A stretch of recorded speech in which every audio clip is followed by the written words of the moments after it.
Maharashtra today 24 news सत्य परिस्थितीचा सविस्तर आढावा। नवी मुंबई मनपातर्फे एक पेड़ मां के नाम वृक्षारोपण कार्यक्रम संपन्न। स्वच्छ भारत मिशन अंतर्गत स्वच्छता ही सेवा अभियानामध्ये एक पेड़ मां के नाम या अभिनव उपक्रमांतर्गत नेरूळमधील तांडेल मैदानाजवळ वृक्षारोपण करण्यात आले। यावेळी मनपा आयुक्त कैलास शिंदे, आमदार गणेश नाईक यांच्यासह 150हून अधिक तृतीयपंथीयांनी या वृक्षारोपण समारोहात सहभाग घेतला। मनपातर्फे जांभूळ, आंबा, फणस अशी विविध 300 फळझाडे लावण्यात आली। महाराष्ट्र टुडे मराठीसाठी ब्युरो रिपोर्ट कासिम अली सय्यद, नवी मुंबई। आज नवीन एक आपला अध्याय म्हणता येईल। 10 वर्ष आज पूर्ण होतात 2 ऑक्टोबरला, आणि स्वच्छ भारत ह्या देशामध्ये एक मिशन म्हणून एक आपण सगळ्यांनी पुढे आणलं, आणि खरोखर आनंद आहे की आपलं शहर तर खूप पुढे गेलो आपण देशामध्ये सुद्धा आणि राज्यामध्ये सुद्धा 1 नंबरला आपण आहोत। आज हा कार्यक्रम घेतला की 2 उद्दिष्ट ठेवले की 14 सप्टेंबर पासून ते 2 ऑक्टोबर पर्यंत स्वभाव स्वच्छता संस्कार स्वच्छता हा नवीन कॅम्पेन हे स्वच्छ भारत अंतर्गत सुरू झालं, आणि त्याचा एक भाग म्हणून एक पेड़ मां के नाम आपल्या आईच्या नावाने एक झाड लावणे, आणि त्याचं समृद्धी आपल्या जीवनामध्ये आई जशी समृद्धी आणते तसेच आपल्या ह्या धरती मातेच्या आणि याच्यामध्ये समृद्धी येऊ शकते, आणि हाच संकल्प ठेवून आपण आज या कार्यक्रमाची शुभारंभ केला।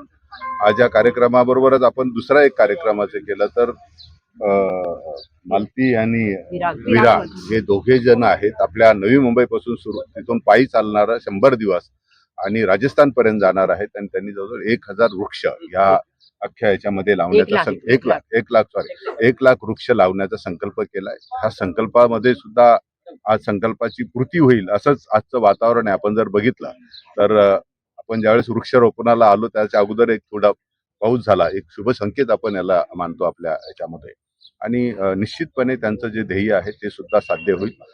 दुसरी सगळ्यात महत्त्वाची जबाबदारी आज असे की एक सामाजिक जबाबदारी आपल्या सर्वांवर येऊन ठेपलेली आहे। आपण आपल्या पूर्वजांकडून काहीतरी स्वीकारलं म्हणून आज आपण इथे उभे आहोत। आपले जे पुढचे जनरेशन आहे ते ह्या जनरेशनसाठी सुद्धा आपल्याला एक सामाजिक दायित्व, म्हणजे एक मी म्हणतो माझी वैयक्तिक जबाबदारी आहे, एक संस्था म्हणून एक जबाबदारी आणि एक समाज म्हणून सुद्धा एक जबाबदारी आहे। ह्या तिन्ही जबाबदाऱ्या जर आपण मला वाटतं प्रामाणिकपणे पार पाडल्या तर निश्चितपणे जे पुढलं येणारं जनरेशन आहे, भावी पिढी आहे, त्या भावी पिढीला सुद्धा की आपण काहीतरी त्यांच्यासाठी खूप चांगलं करून ठेवलं होतं हे सुद्धा ते खूप आनंदाने आणि आत्मविश्वासाने सांगतील।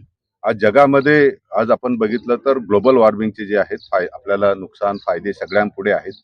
मी त्याच्याबाबत जास्त वाच्यता करणार नाही, आपण सगळे एक्सपिरियन्स पण करतोय, त्याचे अनुभवतोय, आणि ह्या जगामध्ये आज जे तापमान वाढण्याचं जो प्रमाण आहे, तापमान वाढणे याच्यामुळे खूप मोठ्या प्रमाणात हानी होणार आहे। म्हणजे आपल्या वृक्षावर लागवड होईल, आपली क्रयशक्ती कमी होणार आहे, आपलं अन्नधान्याचं प्रोडक्शन कमी होणार आहे, पूर आणि दुष्काळाची परिस्थिती वाढणार आहे।